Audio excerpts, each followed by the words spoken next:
ஏன் அமாவாசையான எனக்கு பைத்தியம் பிடிக்குதுன்னா, அப்ப நில ஒளி கட்டாச்சுன்னா இந்த பூ பூத்துருச்சு, இன்னும் ஒரு 4 நாள்ல பௌர்ணமி, பார்வை குறைபாடு இருந்தாலும் உங்களுக்கு சரியாகும்.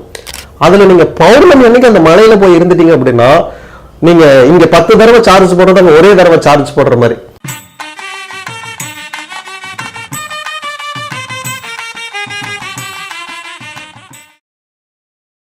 சந்திரனுக்கும் மனசுக்கும் சம்பந்தம் உண்டு. சந்திரன் வந்து மனதுக்கான காரகன், ஓகேங்களா. Ketu subconscious memory. இவர் கான்சியஸ் மெமரி, அவரு சப்கான்சியஸ் மெமரி. அந்த காலத்துல பாத்தீங்க அப்படின்னா அமாவாசையான எனக்கு பைத்தியம் பிடிச்சிருக்கேன். ஏன் அமாவாசையான எனக்கு பைத்தியம் பிடிக்குதுன்னா, அப்ப நில ஒளி கட்டாச்சுன்னா ஒரு மனுஷன் இயல்பு நிலையில இருந்து பைத்தியக்கார நிலைக்கு போறான் அப்படின்னு அர்த்தம். அப்ப என்னன்னா ரெகுலரா வந்துட்டு இருந்த சப்ளை இங்க கட்டாயிருக்கு அப்படின்னு அர்த்தம்.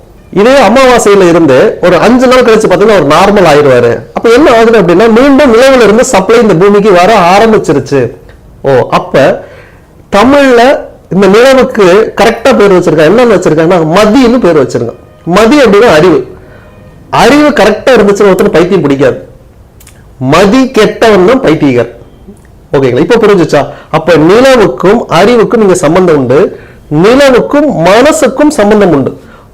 யாரு ஜாதகத்தில எல்லாம் சந்திரன் கெட்டு போயிருக்காரோ, சந்திரன் நீச்சமாயிருக்கிறாரோ, சந்திரன் ஒரு அசுப கிரகத்தோட இருக்கிறாரோ, சந்திரனே தேய்பிரை சந்திரனா இருந்து அந்த சந்திரன் கூட ராகு கேது இணைவு சனி இணைவு இருக்குதோ, அவங்கள சனி அசுப கிரகம் பார்க்குதோ, இப்படி இருக்கிற ஜாதகர் பாத்தீங்கன்னா அமாவாசை அன்னைக்கு அவங்களுக்கு கோபம் கண்ணா பண்ணாலும் வரும். அமாவாசைக்கு முந்தின நாள் அமாவாசை, அமாவாசைக்கு அடுத்த நாள், இந்த 3 நாளும் அவங்க கோபத்தை கண்ட்ரோலே பண்ண முடியாது.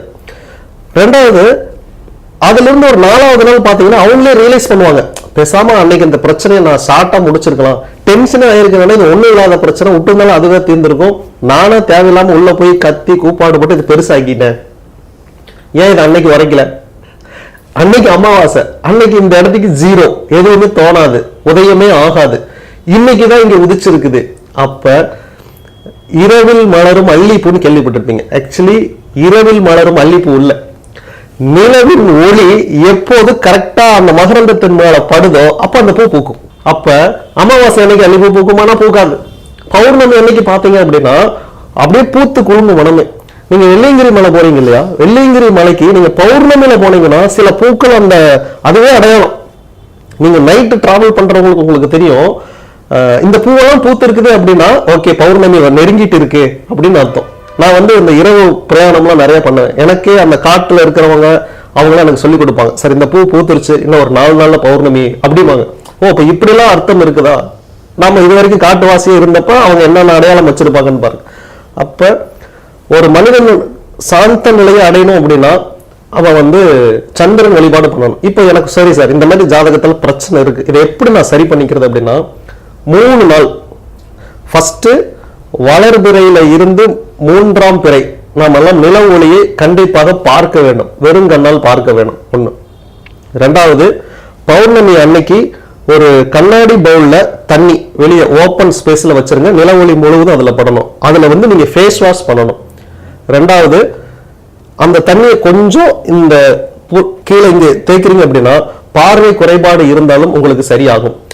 இந்த தண்ணியை குடிக்க வேண்டாம், ஃபேஸ் வாஷ் மட்டும் பண்ணுங்க. கண்ணில் இந்த பகுதிகளில் மையிடுற மாதிரி போடுங்க. போட்டீங்க அப்படின்னாலே பார்வை குறைபாடு சரியாகும், உங்க மனது தெளிவு பெறும். உங்களுடைய இந்த கோபம் வரக்கூடிய பிரச்சனைகள், சைக்கோ மாதிரி கத்துறாங்க அப்படிங்கிற அந்த வார்த்தைகள் எல்லாமே குணம் ஆயிரும், மென்டலி கியூர் ஆயிடுவீங்க. அதுக்கு நில ஒளி தான். இல்லை சார் என்னால அந்த அளவுக்கு டைம் இல்லை, எனக்கு இன்னும் ஈஸியா சார்ஜ் பண்ணிக்கணும் அப்படின்னு கேட்டீங்கன்னா நேரா கிளம்பி பௌர்ணமி அப்ப திருப்பதி போயிருங்க. திருப்பதி என்ன அப்படின்னா சந்திரனுடைய நில ஒளி அதிகமாக விழக்கூடிய ஒரு பகுதி தான் திருப்பதி. அதுல நீங்க பௌர்ணமி அன்னைக்கு அந்த மலையில போய் இருந்துட்டீங்க அப்படின்னா நீங்க இங்க 10 தடவை சார்ஜ் போடுறது அங்க ஒரே தடவை சார்ஜ் போடுற மாதிரி. அப்ப எவரி பௌர்ணமிக்கு நீங்க எங்க போயிடணும்? திருப்பதி போயிடணும். ஆனா அப்படி போறவங்களுக்கு ஒரு நிபந்தனை உண்டு, உங்க ஜாதகத்துல சந்திரன் கூட எந்த அசுப கிரகமும் இருக்கக்கூடாது. இல்லாதவங்க திருப்பதி போனீங்க அப்படின்னா உங்களுக்கு ஒர்க் அவுட் ஆகும். இருக்கிற நாங்க என்ன பண்றதுன்னா இந்த உங்க ஊர்ல இருக்கிற பௌர்ணமி ஒளியில ஒரு கண்ணாடி பவுல்ல தண்ணி வச்சு அதுல ஃபேஸ் வாஷ் பண்ணீங்க அப்படின்னா உங்களுக்கு இந்த பிரச்சனை எல்லாமே சார்ட் அவுட் ஆயிடும்.